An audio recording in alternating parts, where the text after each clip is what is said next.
Hello YouTube and welcome back. My name is Zadarkos and today I am going to give you 5 tips for mid lane. I'm a dead man before I die. I'll take every soul I can into the night and kill till I die, as long as I'm alive. So the first tip I'm going to give you is to protect your jungler. In the early game, the junglers are well needed for the team, either for ganking or for securing objectives. You as a mid laner with easy access to both sides of the jungle, being that the bottom side and the top side of the jungle, since you are centered in the map. By protecting your jungler, I don't mean only when he is getting counter jungled, but as well when he is counter jungling. If you manage to do that, if you manage to help your jungler get an early advantage, that is a key point to actually help you win the game, since if he has an advantage over the enemy jungler, he's gonna have a lot more dominance over the map, a lot more presence overall, and if a gank and a counter gank happens, since your jungler is ahead, what happens most likely is that your lane or your teammate's lane is going to win. I'm pretty sure that you already saw that happening on the other side around, when the enemy jungler just starts getting fed and the jungler itself is the one that carries the game. Why? Because the guy that can roam all around the map starts shutting down every lane, taking all the dragons, Rift Herald and whatnot, and it gets to a point that the enemy jungler, for example, cannot even farm his jungle, since he is so far ahead that he just takes both the junglers easy peasy. So if you get the opportunity, if your jungler needs you in the early stages of the game, try the best you can to help him out, because as a mid laner, you're gonna want to roam, you're gonna want to help your jungler, but if your jungler is behind, you won't be able to capitalize as much and you won't be able to have his help when you're gonna need it to secure the objectives when you're going to roam. So try to play with him, because he's gonna be your to some degree support duo queue partner as long as the laning phase goes. The next tip is somewhat related, and it is to prepare ganks for your jungler. Now, many times I see people crying that they need a gank, but they are already feeding, or they are with no dominance over the lane. Their jungler cannot do magic tricks, sorry.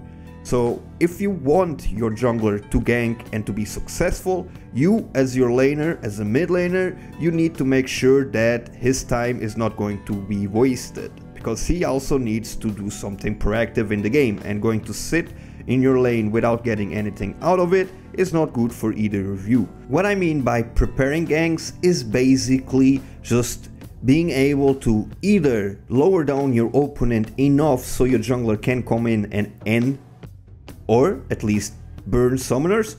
But in the best case scenario, sometimes people go all in and even just end up dying because they don't know the limits or they tower dive. But if you just burn the summoners, that may be enough to make it work for your jungler to come in. If you're playing against a mid laner that doesn't really have much mobility, just burning the flash and going back to your normal game may be enough so that your jungler comes in with a gank and secures you the kill. While getting beaten up by the enemy without actually kicking his ass back is not going to make your jungler come and get anything done.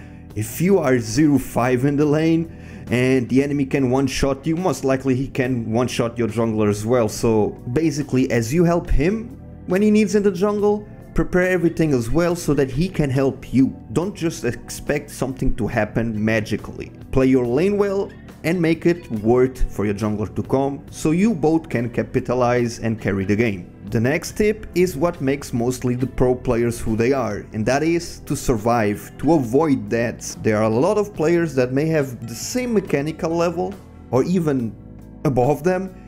They may have a good map awareness and decision making, but what happens when they do mistakes? So here is the thing, avoid doing mistakes. Being the biggest one, avoid being dead. Even if you are in the late game, you have 20 kills, you never died, but you die at that last team fight because you were stupid somehow, that is going to throw you the game because the team needed you to carry.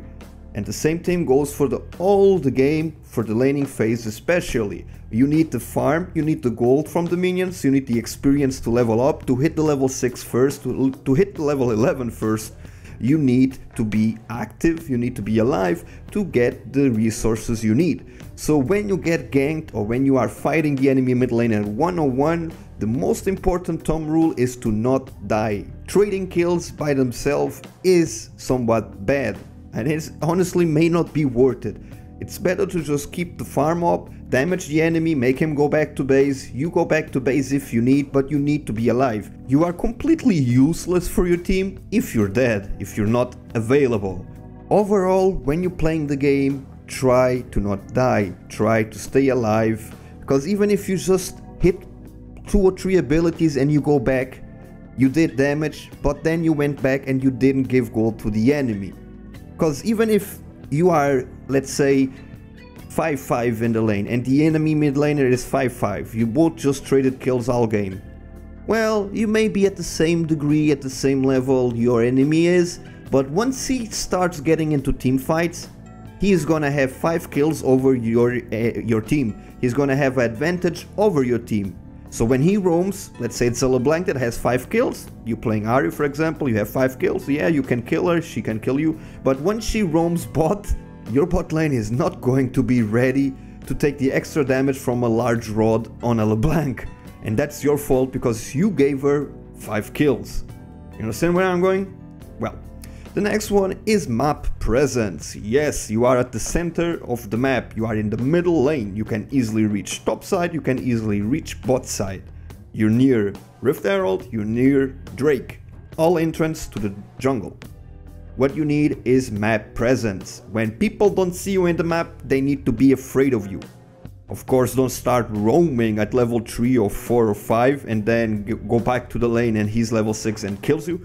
But know when to move and how to move, and if there's no reason for you to be seen, don't be seen and make the people scared.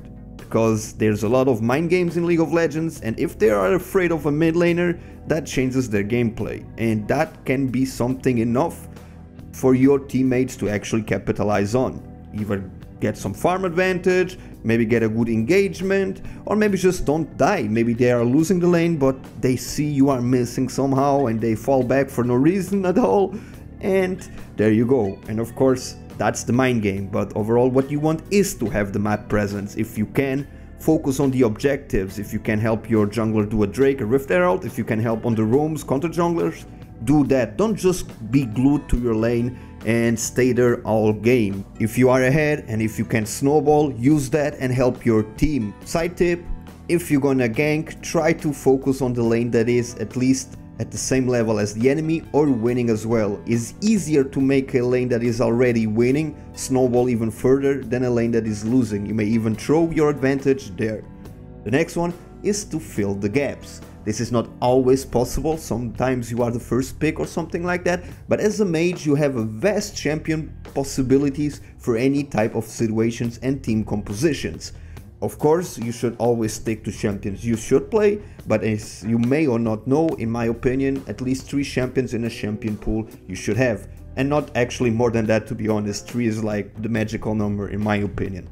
Now, when you're picking a mid lane, you should have in your pool 3 types of mid laners. Maybe 1 AD and 2 mages. From the 2 mages, you may go for 1 assassin and for 1 utility.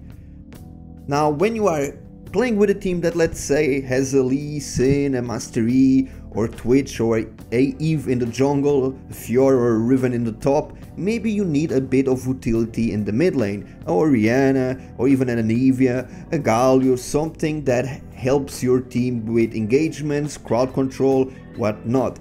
But if your team is a lot of tankiness and a lot of crowd control, you have a Braum, a Leon or something in your team, maybe on the top lane you have a Irelia, a Maokai who plays Maokai, a Nasus, people still play Nasus, or something that is tanky, or maybe a Ramos in the jungle, even a Hecarim to some degree. You may go more aggressive and pick assassin, let's say a Kali, a LeBlanc, a Ahri, Lissandra, and even though Lissandra has a lot of utility, but you know where I'm getting. If your team has a lot of AP, you have AP jungle, AP top laner, you may go AD mid, you go with a Irelia, you go with a Zed, a Yasuo, god lord, please don't pick Yasuo, or sorry, but that's the thing. As a mid lane, you have a lot of that's it. As a mid laner you have a lot of options. AD carry for instance is always the AD carry. Most likely he's not going to have much crowd control, much likely he is not going to have much utility, he is going to be squishy and he wants to deal AD damage. And if all your team goes into a glass cannon team, maybe you as a mid laner should, you know, make the sacrifice and pick something that helps that gives your team more utility, survivability and overall team fight potential. Don't be egocentrical and don't be a KDA player. It's not worth it to have 20 kills and still lose the game. And honest, I've been there. I've been there with over 20 kills in a game and still losing, and honestly it's because once we hit the team fights we start losing and losing and losing because we are missing something. Either that's the engagement, either that's tankiness, or overall just crowd control, because you know, at lower elos a Master E is never stopped, because nobody remembers that just a good stun is enough to kill the guy. So yeah, fill the gaps if you have the option. Look at your team, look at the enemy team and make the best pick. Again, mid laners have a lot of options. As long as you have a good champion pool, you should be able to turn any game in your favor. I hope this helped you. Expect more of these, and I'll be seeing you pretty soon with a new one. Bye bye. Oh, of course, remember to subscribe.